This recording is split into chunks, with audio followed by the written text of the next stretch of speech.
Broadcast is now starting. All attendees are in listen-only mode. Hi, everyone. Thank you so much for joining us for this webinar. We're going to get started in just a minute.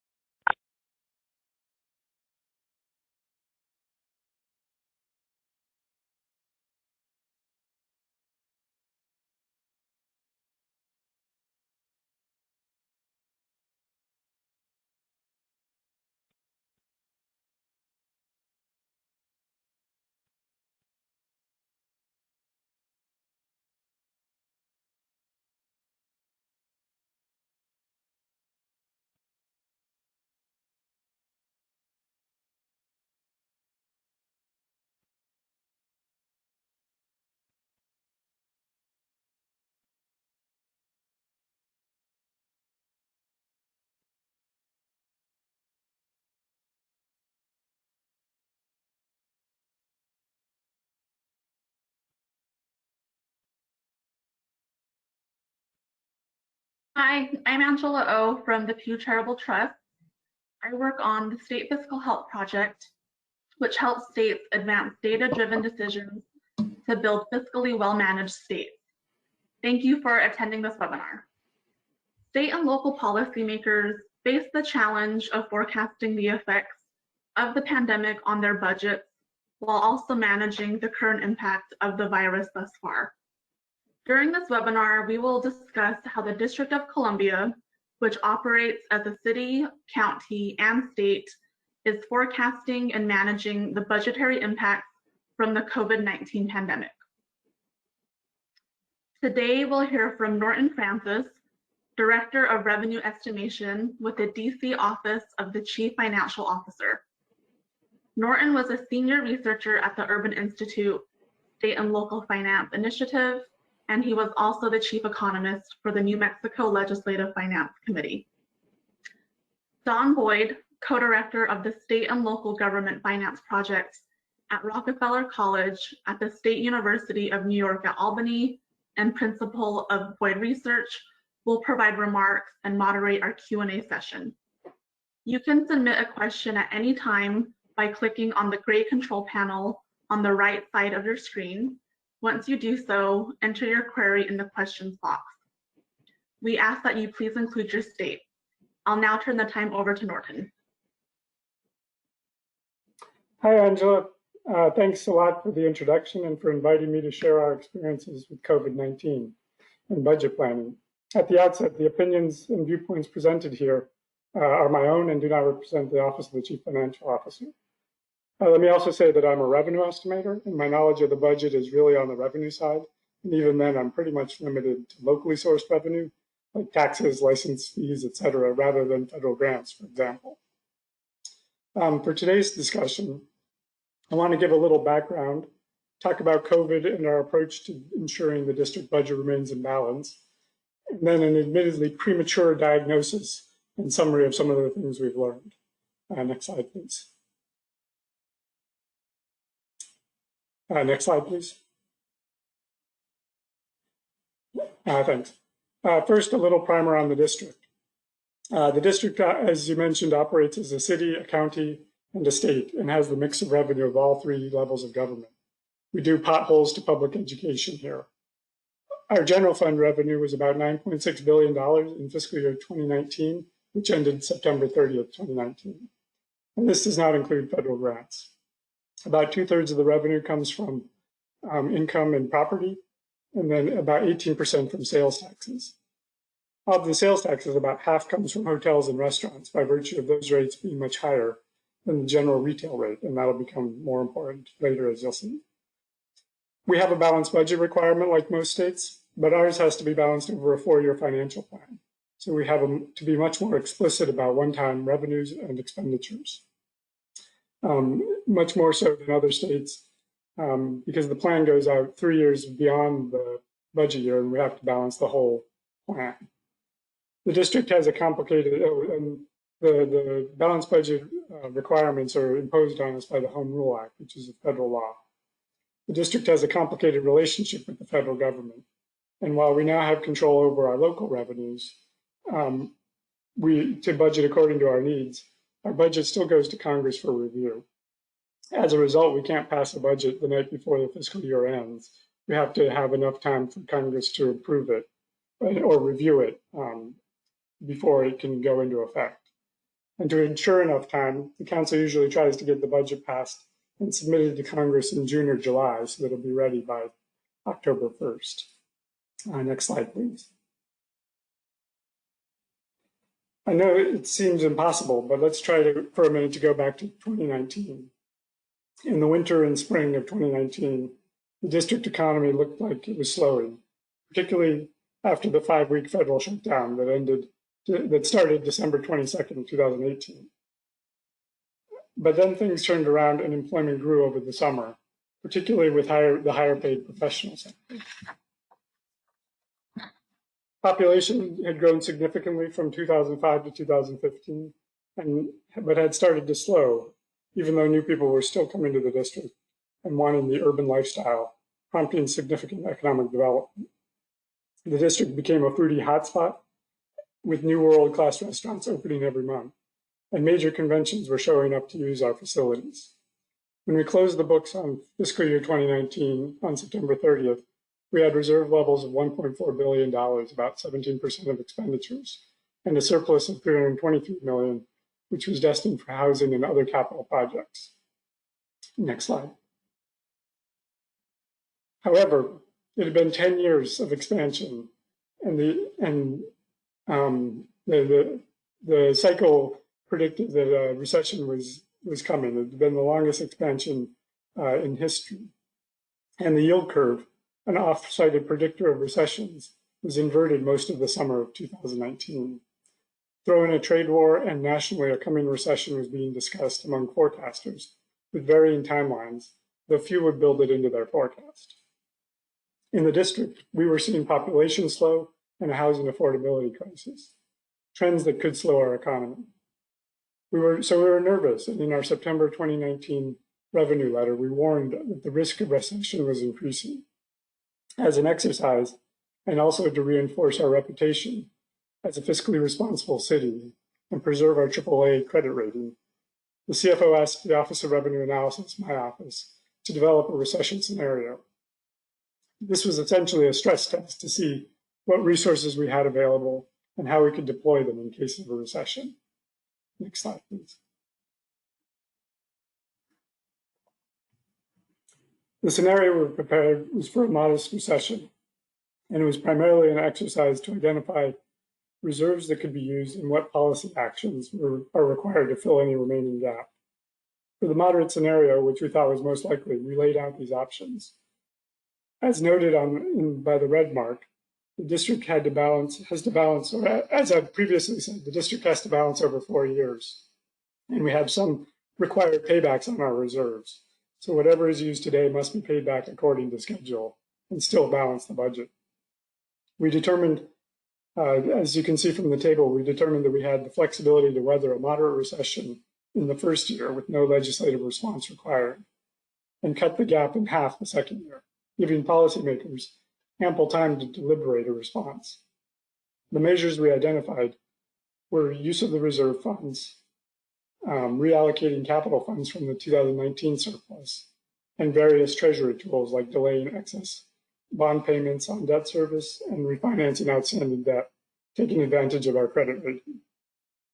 A gap remained, and that was the gap that policymakers had to fill, and you can see that in the yellow highlighted line. In February, we wrapped up the analysis and moved on to the February revenue estimate. Next slide, please. Working through February, we were poised to release an optimistic look of the economy and an upward revision in revenues. The stock market hit an all-time high in mid-February and was up about 4% for the year. Indicators like quarterly estimated payments, sales taxes from hospitality, and real property transactions were all strong. The last week of February, we were concentrating on the weather and how to balance the strong economic data with rumblings about a virus that had shut down parts of China and Italy.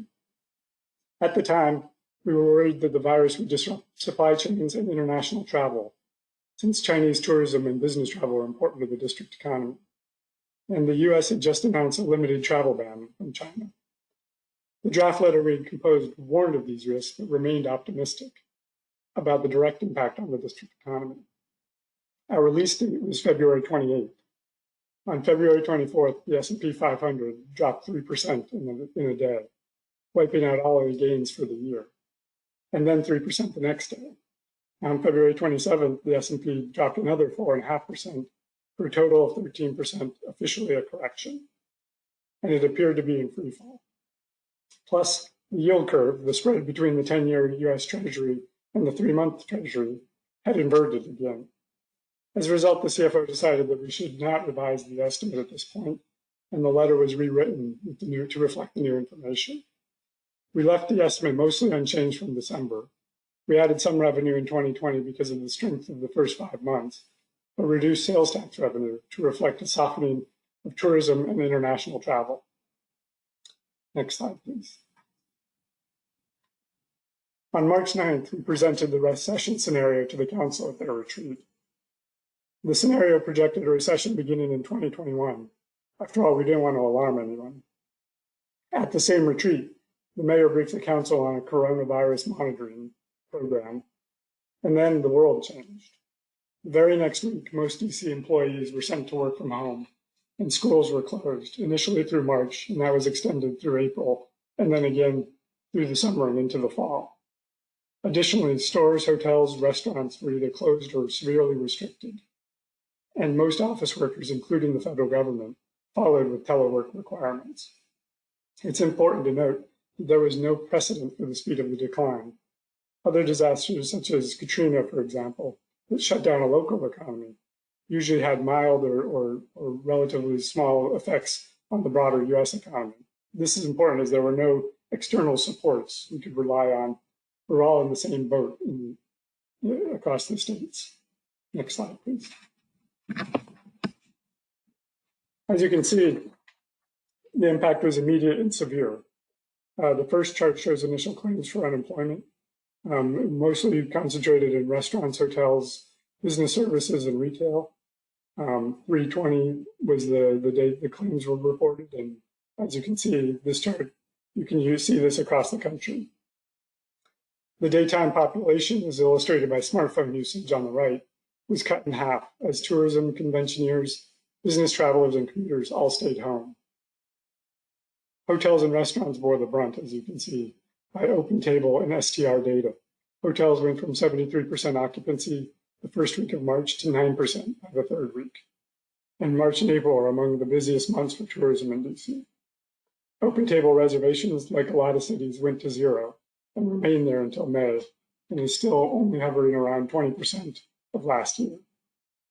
Next slide, please. The mayor and council acted very quickly and allowed deferrals of some tax obligations without penalty, created a grant program for small businesses, and allowed operational flexibility for restaurants to keep some level of activity going while maintaining the public health restrictions. There was also federal relief that was an important safety net for people and businesses. This included an expanded unemployment insurance, the Paycheck Protection Program, or PPP, and the pandemic relief checks. There was also a state relief package to help states provide the necessary public health services. However, unlike past relief packages, the district was not treated as a state for the purpose of the CARES Act and got only $495 million rather than the minimum state $1.2 billion amount. On March 17th, the council extended the budget timeline to give the CFO a chance to revise the revenue forecast for the mayor's budget rather than use the one we knew now was out of date. It seemed prudent to see how things turned out over the next few weeks and assess the potential damage of the COVID restrictions on district revenues. Though this seems like a simple delay, remember that we have to get a budget to the Congress ideally before the fiscal year starts, though a delay of a month makes the timing uncomfortably tight. The CFO also promised a temperature check or early analysis by the end of March for budget planning purposes, as there was considerable confidence that the estimate would be significantly lower than the level the mayor had used for the budget the team spent all fall and winter developing. Next slide, please. At this point, we knew we were in a different environment, and the usual tools available to us would not be helpful. For revenue forecasting, we typically have econometric models for major revenue sources that rely on macroeconomic variable forecasts, such as income and employment. As of mid-March, these forecasts were just being updated nationally, and there was a high degree of variability among both the forecasters and the timing of the forecasts. And the regional forecasts we had access to were still pre-pandemic outlooks. In addition, the data we usually use is quarterly data, and we needed a more precise short-term monthly forecast. This was to make sure we would end the year with adequate funds and not enter a deficit situation. So we had to come up with a new set of estimating tools. The most important thing was getting information in real time. As things were changing each day, it became sort of a joke when we would say, this is where we are, but we'll know more in 2 weeks. In fact, we're still saying that. Fortunately, a lot of really interesting data started coming out and was, for the most part, freely available. The COVID tracking data gave us a sense of how the pandemic manifested over time. And on the economy side, there was open table reservation data, which you saw. Google and Apple both released mobility data. And we had subscribed earlier in the year to smartphone usage data, so we could tell the daytime population, which became extraordinarily helpful. In addition, the CFO, drawing on his experience in Phoenix in the Great Recession, immediately convened a weekly meeting with representatives from the hotel, convention, and restaurant sectors. We also contacted our real estate advisory group to pick their brains about rents and development prospects, and joined a weekly economic recovery meeting run by the Mayor's Office of Planning, focused on housing and economic trends. Combining the real-time economic data with the COVID tracking data, we decided we would create a monthly timeline that represented the likely stages of the economic impact, cementing our role as armchair epidemiologists. We had the mayor's public health emergency as a starting point and projections of peak COVID from various coronavirus tracking websites. It allowed us to make assumptions about the district, when it would peak and when it declined to the point that restrictions could be relaxed, and how long it would take to get back to normal. To say the least, these were atypical assumptions. Next slide, please. Next slide, please. The timeline was only relevant for certain revenue streams that are transactional and high frequency, like withholding, sales tax, deed transfer taxes, and licenses, permits, and fines. We decided we would use the February estimate as the baseline and use the timeline to develop to deviate from that baseline. Other major revenues, like corporate income and real property, we used our normal models and assumed a 3-quarter recession starting first quarter 2020. Next slide, please. So here's the timeline for hotel tax revenue as an example. As you can see, we have split it into 4 phases. We have the lockdown period, which is where the restrictions were the most extreme. Reopening when the COVID numbers were stable and some activity could be restarted. Recovery when we felt like we would be out of the woods, as it were. And then return to normal, which was getting us back to a pre-COVID economy. The way to read the chart is in May 2020, we expected hotel revenue would be 5% of what we would have expected in May using the February estimate. As you can see, in this timeline, hotels never make it back to 100%. For the economy as a whole, we forecast about 90 to 95% of normal by the end of 2021. We assessed the parts of the economy most likely to be affected by the shutdown orders. In addition to retail, entertainment, and hospitality sectors, we established a timeline for teleworkers and when they would return to DC offices. With the miracle of Zoom, WebEx, and Teams, a lot of web workers could continue to work from home, and by the end of the return to normal stage, we assumed that telework would be a much larger share of employment than pre-COVID. Finally, we made timelines for residential and commercial property activity to track the deed taxes, a major source of district revenue. The timelines weren't perfect, and they required additional work for the revenues that didn't quite fit, but generally these categories informed our monthly estimates. And we captured the changes in sales taxes impacted by declines in tourism, entertainment, and commuters, and in deed taxes impacted by changes in real property activity. Probably the most important aspect of the timelines was to be able to point out how we were addressing different stages of public health restrictions, something we could not have done with much precision absent this method. Now we could say, we don't expect hotels to reopen until the inauguration. I think being able to do that helped people understand the revenue estimate in the COVID context much better. Next slide, please. At the end, we had a monthly revenue analysis for FY 2020 that we could use to project cash flow to be sure that we had enough liquidity to cover the large July and August draws used for education. On the left is the monthly revenue compared to baseline, and on the right is the cash balance forecast. As the blue line on the right shows, the baseline September revenue, which is mostly comprised of the second real property tax billing plus estimated payments for income taxes, fills the gap by the end of the year under normal circumstances. But with the revised forecast, it falls below, creating a deficit, and means that we would have to have another plan to fill that gap before September 30th. Next slide, please. Overall, in April, we reduced the operating budget revenue, which is the local fund in district budget parlance, by $722 million from the baseline February estimate. Remember, the mayor's original budget preparation was based on the February numbers, so this was the most salient measure from our budget perspective. Comparing the adjusted forecast to the actual FY20 budgeted amount was a cut of about $500 million. The FY20 revenue is estimated to be 7% below FY 2019, with a recovery happening over 2 years. Next slide, please. So what did the mayor and council do? In addition to the immediate responses that I've mentioned, delaying certain tax payments, providing emergency grants, and then some of the federal measures, the budget responses were a mix of traditional fiscal actions and pretty closely matched what we had in our recession scenario. Our policies in the final budget that will be submitted to Congress for review this month includes the following. Use of fund balance. We used the large surplus from FY 2019 that was planned for capital projects over 2 years.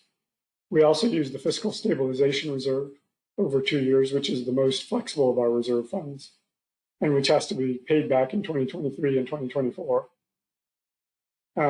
Treasury options include the ability to pay off bonds that we were going to pay off early, or to use the money that we were going to pay off bonds early for the ballpark, and instead use those funds for the budget. We also achieved savings from refinancing debt using our credit rating and the low interest rate environment. And then new revenue. We implemented some additional collections procedures and programs, as well as modified some business tax credits. We also had a well-timed legal settlement that prevented more revenue increases or expenditure cuts. Next slide, please. Oh, and the gap, sorry.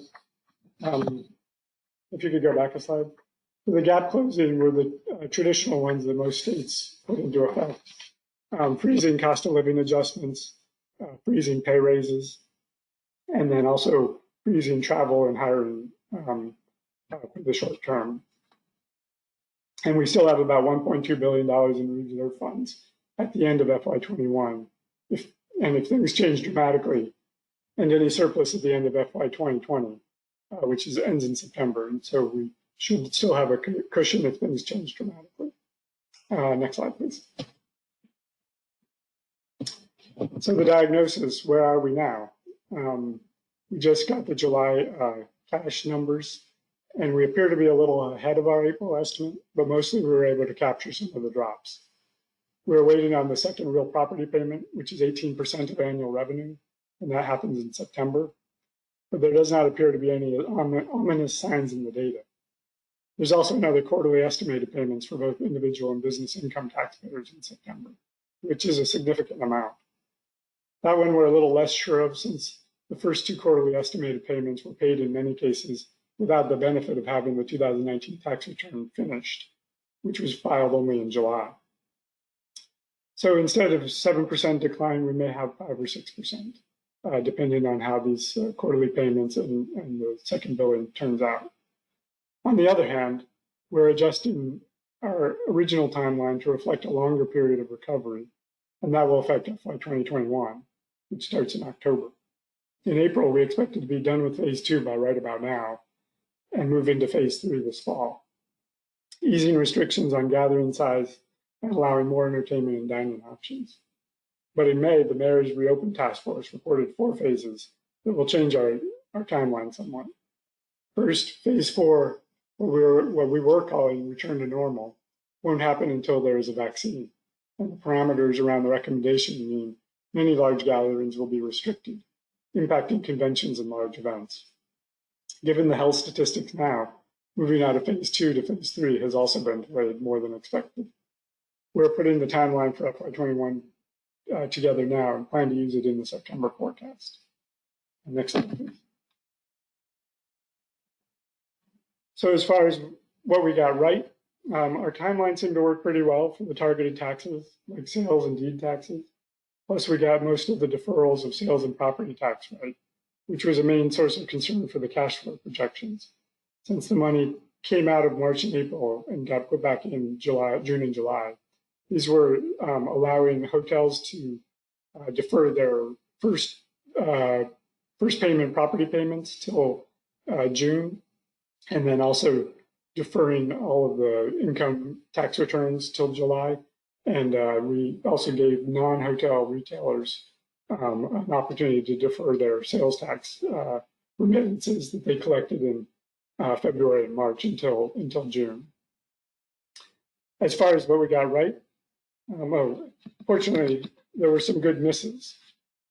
Withholding, which we used the timeline and assumed more of a slowdown, held up really well, owing to the ability for a significant part of the economy to almost seamlessly transition to telework and the apparent support of the Paycheck Protection Program and unemployment insurance, both of which had been enacted, but little was actually known about the administration of those programs when we did the April forecast. Our estimate for the unemployment rate reached 18% in the second quarter, but it ended up much more muted at about 12%, still extremely high, but not the 18% we were thinking about when we saw the initial claims data. Deed recordation taxes were also stronger than expected. It appears many large buildings refinance their loans to free up cash and take advantage of the low rates and unprecedented liquidity measures by the Fed. And a few large properties that were already in the pipeline pre-COVID changed hands during this period. And also residential property has held up pretty well. A real surprise was automated traffic fines, which continued to be strong despite fewer commuters. Not shown here, but I wanted to mention also that the stock market rebounded quickly after the correction, and the yield curve inversion in February only lasted about a week.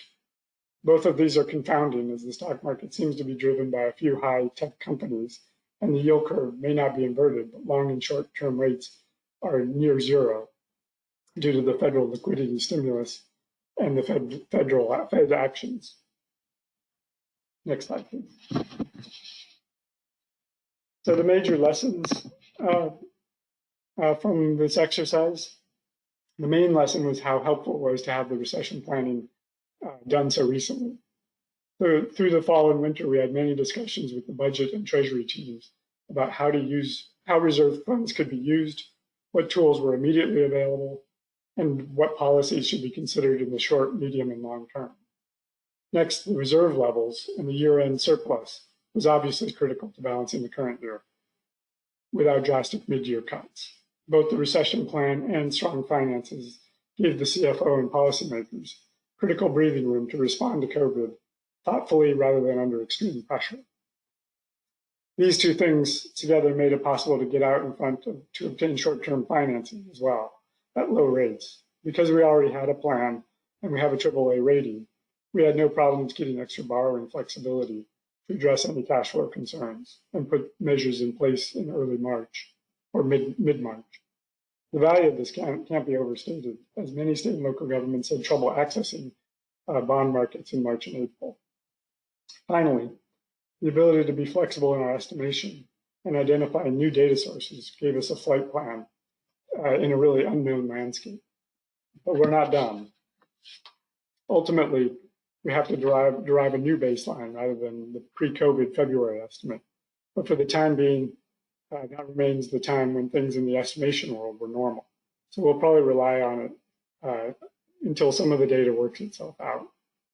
As a result of everything going on with economic data in general, we expect some increased level of revisions and maybe even problems with data quality if the census data collection and analysis is impacted by the virus. Also, this is a mid-course reflection and will be revised in our estimate and our timeline next month. So there's much that continues to be uncertain and high risk, particularly regarding long-term effects of data quality, expanded telework, virtual school, and other fundamental changes to the economy. There's also the long-term modeling question of what do we do with this period? So many common indicators went off the rails in March and April, and how quickly they come back will really impact how we incorporate the data in the models in future years. Fortunately, we have a lot of new resources available and increasing every day. The ongoing COVID tracking website and websites like Opportunity Insights provide real-time data on the pandemic and economic response. Conversations with other economists through the Federation of Tax Administrators and regular updates from NASBO, NCSL, and the National League of Cities were and continue to be critical.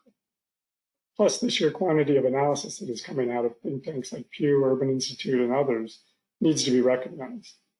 I feel like I read a new report every day highlighting a different perspective of the pandemic. The economic, political, and social implications of this period in world history will be studied for decades from a lot of new and diverse perspectives. And at that, I thank you, and I look forward to your questions and continuing the dialogue.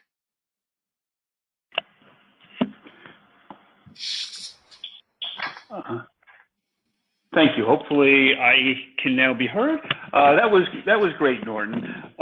There are some excellent questions here, so I'm just going to make a quick couple remarks, ask you a question, and then move on to the nice questions we have here. So the first is actually a couple of compliments. I've always been impressed with DC's ability to do multi-year forecasts. It's very difficult, I think, in a political environment to do that. And the fact that you do that's really a good thing. And the stress tests, I mean, clearly that was helpful for you. And the third thing is your timeline methodology. So I kind of applaud you on all three. I have a quick question, and then we'll move to the others that are in. So, in pandemics, people often leave cities in epidemics. That's what has happened in the past. And so some cities like New York might be thinking about the longer term impacts of people leaving. Will they come back? Historically, in fact, they often have come back. In DC, I think you're probably so reliant on commuter revenue. Maybe it's less of an issue, but is that something you're thinking about? Is the residential population maybe leaving and staying away, or not?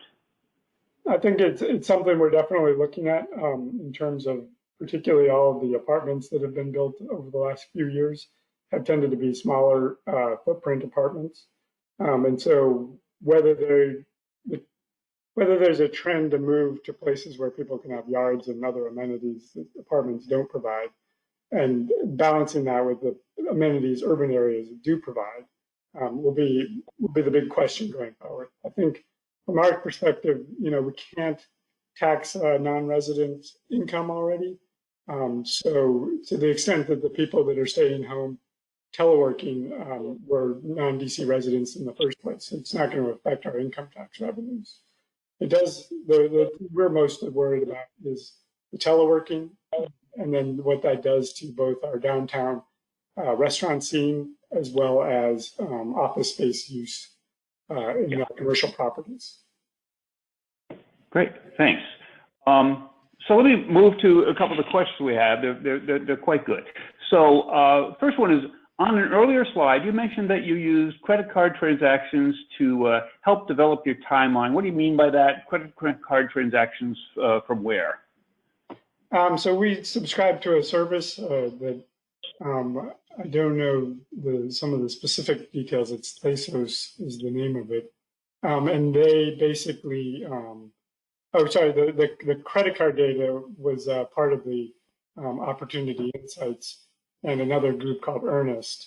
I was about to talk about the smartphone usage data, which we used to identify. We actually got it originally to identify when people were coming to town for big events and how many people came.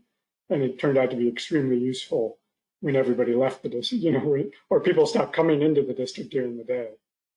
And then the credit card information is, we've seen it in another number of places, and it basically is the credit card companies are making this data available in aggregate form, and they basically will tell us how much grocery sales have declined, how much apparel sales have declined, and they have sort of 5 or 6 big categories that they do. And so we use that partially for our restaurant analysis. And then also we knew that there was some, for lack of a better word, an upside for remote sales. And balancing the one thing about the credit card data, we weren't sure about how much of that was remote and how much of it was in-person purchases. But one of the providers we looked at broke it out for us. And that's sort of what we were seeing in our sales tax revenue, but we were able to see it real time. And so for the Opportunity Insights data, people could just Google that, and that's out there, I take it, is that right? It's a sort of an aggregate of all this real-time data out of Harvard. I think it's called tracktherecovery.com, something like that. You can Google Opportunity Insights and it should come up. Great. A follow-up on the very same question. If the credit card transactions are from local businesses, hotels, restaurants, et cetera, could you just look to actuals for those revenue figures, or are you gaining something from the Opportunity or the credit card data? Well, as I mentioned, we get the real-time data from the credit card. We do it, I think, weekly. Sales taxes, the way sales taxes work is you pay on the 20th of the month for the prior month's activity. So we don't know, like, for example, March was a critical month for us. We didn't actually know what sales taxes were doing until April 20th, when people started doing their returns. And then with the deferment of the sales tax payments, they still had to file returns, but we were a little uncertain as to what we were seeing even then. So this credit card data just gave us, it's really not data that I would rely on for for real economic forecasts, but it gives you a guideline and it gives you where the trends are, particularly when you don't have higher frequency data. Okay, great. And a few questions about your kind of ability to deal with uncertainty. One is, if the pandemic lasts longer than expected, will the timeline be adjusted? And another is kind of related to uncertainty, which is, how's your experience with the recession and reserves been? Will it lead you to continue to build reserves going forward? So the first part of the question is, I think we'll probably use some aspect of the timeline methodology throughout the pandemic, because it's still going to be based on the public health restrictions rather than the economy. And so a lot of the variables we get tend to be, or we feel they're driven a lot by the national variables. So we're going to see just really different information about DC in like things like employment and income, the usual things we use in our models, where we're not going to see the restaurant closings and things like that. They could have an impact. And I think part of it is also the fact that we have all 3 levels of government. So we have to worry about property taxes and deed taxes and business licenses, as well as income and sales and other things.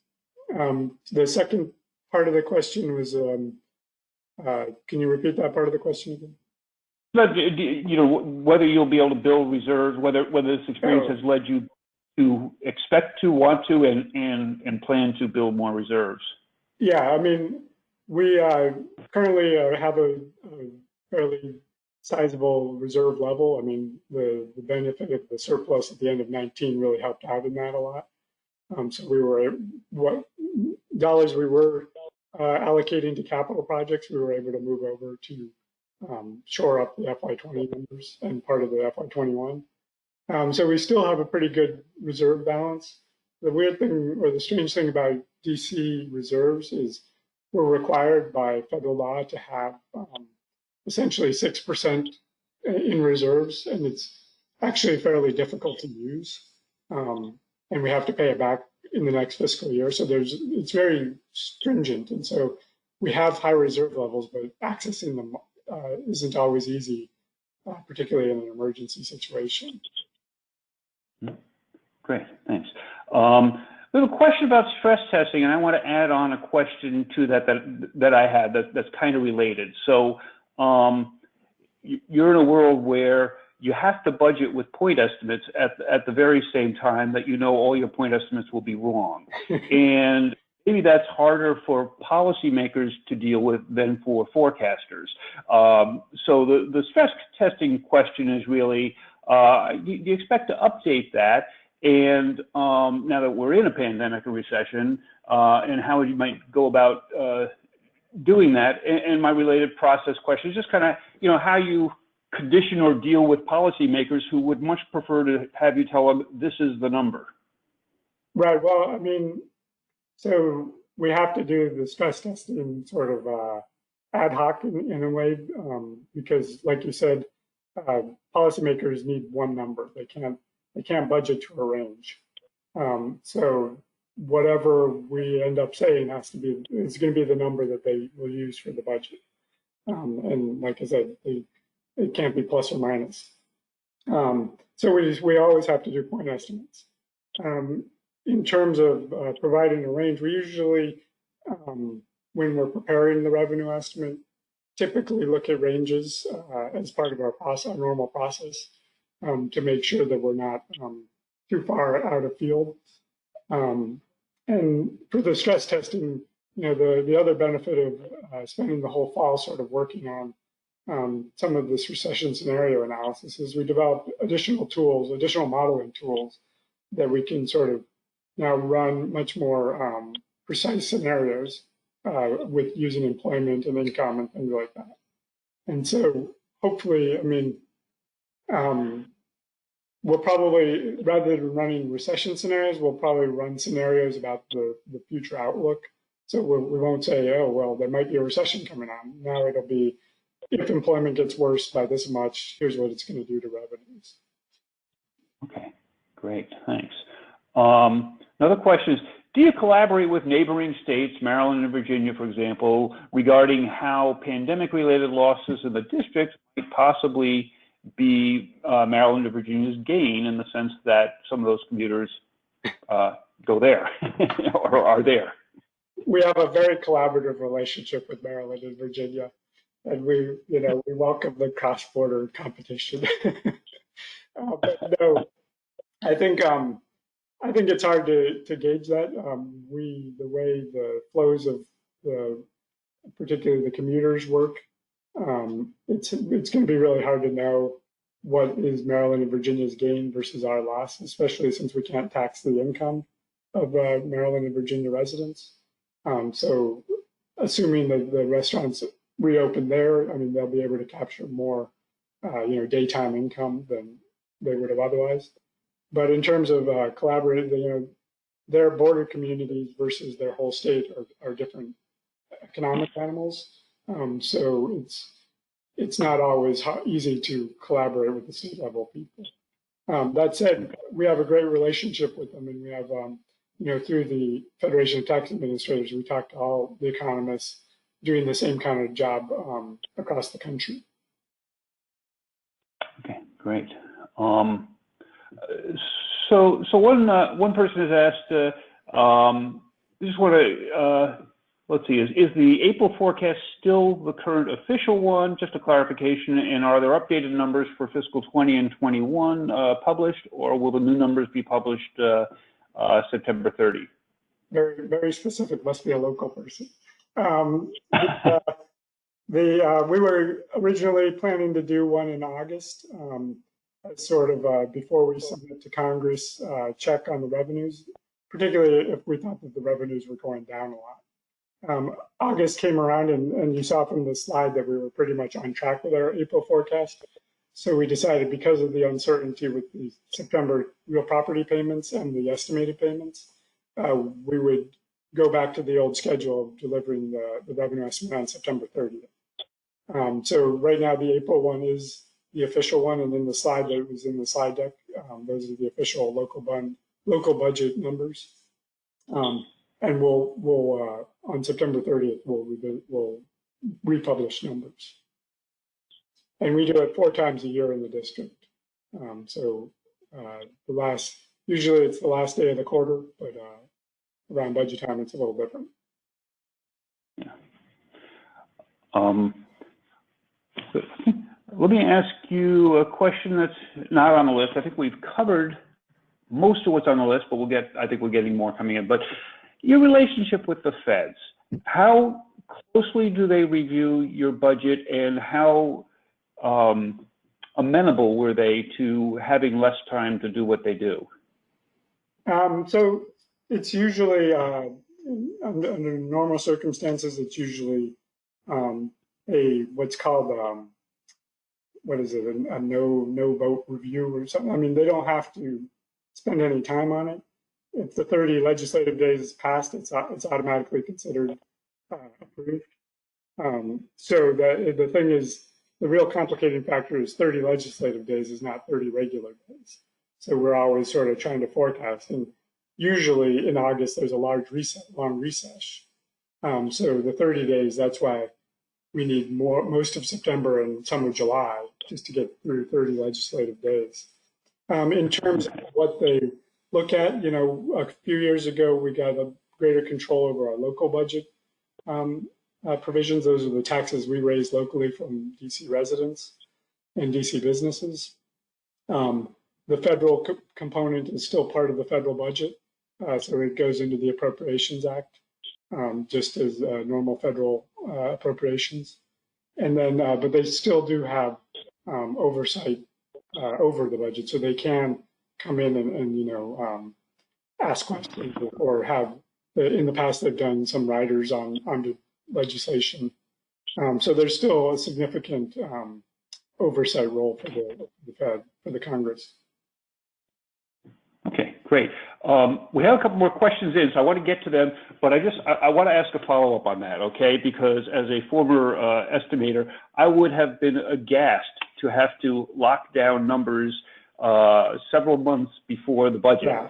And just talk a little bit about how you deal with that. I mean, I guess those might not be the worst months ordinarily to have locked down, if you're doing June, July for a September 30th budget, but just talk a little bit about how you deal with that long lag between the end of forecasting and the start of budgets.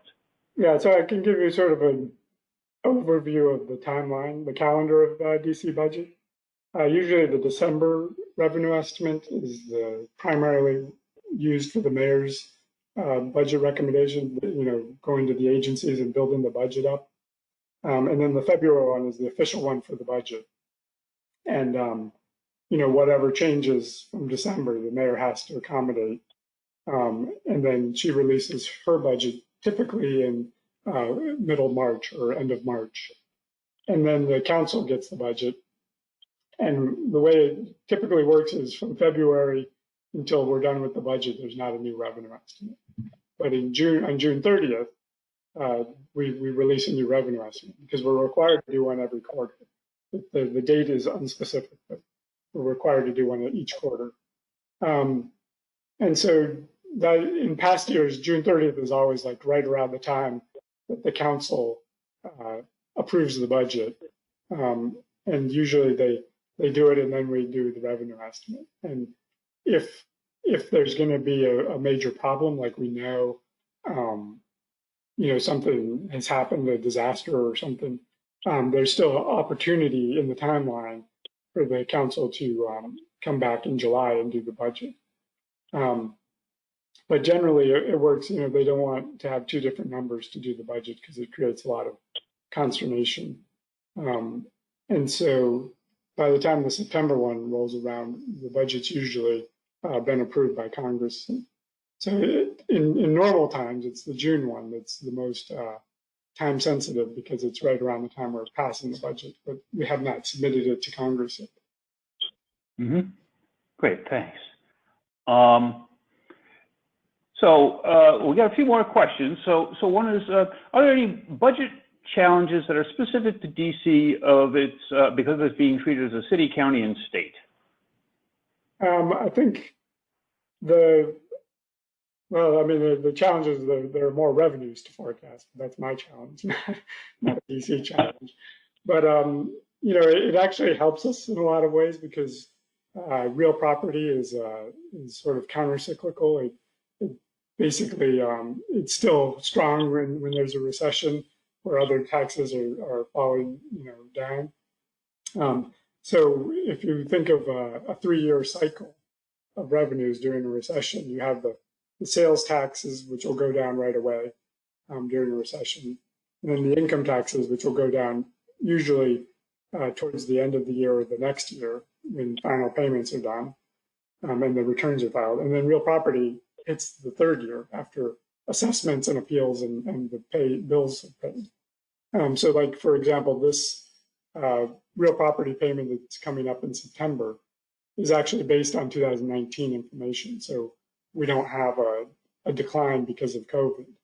That'll show up partially next year and more in the following year. So it helps us actually smooth out our revenues a little bit, particularly during recessions. And other challenges, the one we face that states don't face is we can't tax commuters. So, we have a strong employment base, but I think it's about 2/3 of them are not DC residents, so we don't collect any income tax on those. So that's a bit of a challenge sometimes because we have to use slightly different methods to estimate income tax revenue. Okay, great, thanks. So a couple of policy-related questions. What are the ways you look at equity and disparity in the tax and revenue-raising policies, your considerations for those policies, equity and disparity? It's a big issue right now, the equity and disparity, particularly coming into tax policy. We, as the chief financial officer, don't get involved in policy too much. We basically are number crunchers for the policies that the mayor and the council enact. However, that said, we do, as a team, we frequently talk about these things inside the office and how different measures would impact different parts of the district, which tends to follow a racial line anyways. So to the extent that we provide data on all 8 wards and we provide information, that helps inform policymaker decisions about the policies they're doing and where they're going to be impactful.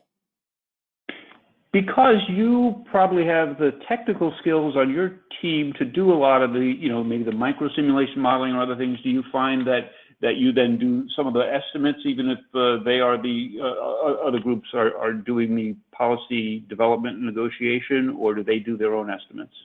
No, so another unique feature of the district is that the chief financial officer is the final say on all revenue related, actually all accounting information. So our office also does the fiscal impact analysis for all legislation. So we have my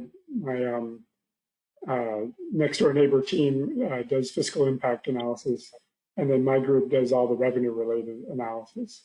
And so when usually throughout the year, and particularly during budget time, we get lots of proposals and people proposing different things, and we run really as many scenarios as requested for different tax proposals.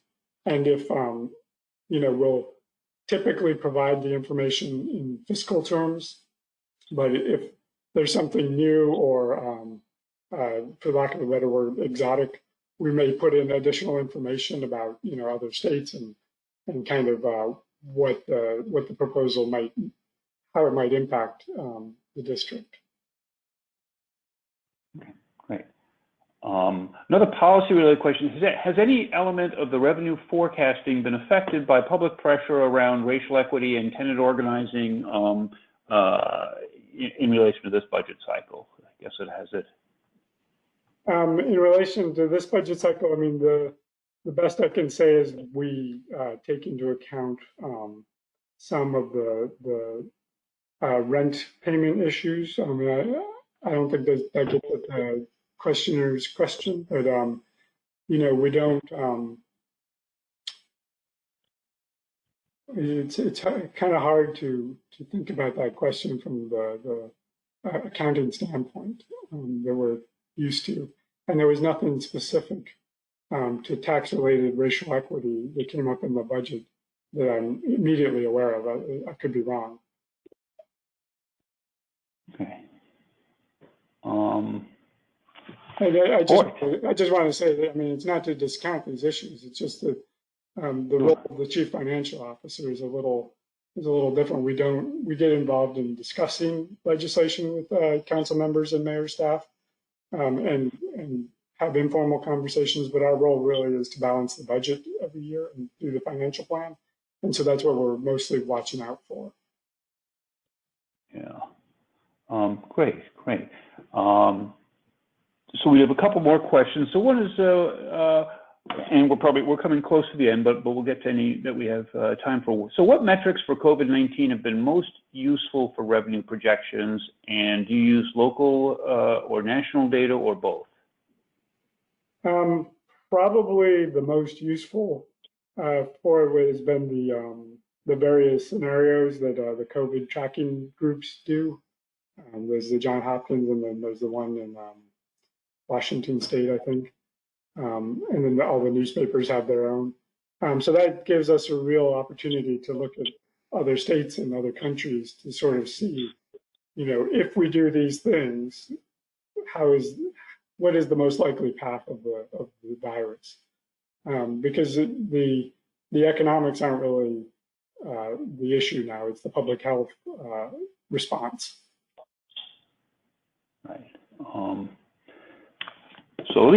So one question, what kinds of assumptions are you making about the longer term implications of this pandemic, longer term fiscal implications, or is it too early? Or yeah, I think we're definitely starting to think of those, mostly because we have the 4-year financial plan, and so the long term will probably show up in 22 and 23. It's not that far off. So the main things that we're worried about is we're worried about what happens to the housing industry.